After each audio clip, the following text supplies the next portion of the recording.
BNP chairperson Khaleda জিয়ার নির্বাচনে অংশগ্রহণে আইনগত কোনো বাধা নেই বলে জানিয়েছেন attorney general Mohammad Asaduzzaman. ২৭ December শুক্রবার সকালে ডিবেট ফর ডেমোক্রেসির আয়োজনে ছায়া সংসদ বিতর্কের আলোচনায় এ মন্তব্য করেন তিনি।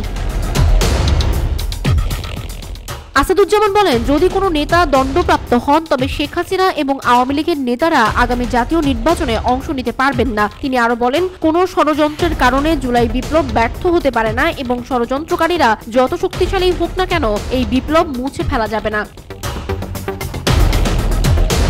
সাবেক প্রধান বিচারপতির বিষয়ে অ্যাটর্নি জেনারেল অভিযোগ করেন, বিচারের নামে অবিচার করেছেন তিনি। যারা অবিচার ও অন্যায় করে বিচার বিভাগকে ধ্বংস করেছেন তাদের সকলের বিচার হওয়া উচিত বলে মন্তব্য করেন মোহাম্মদ আসাদুজ্জামান।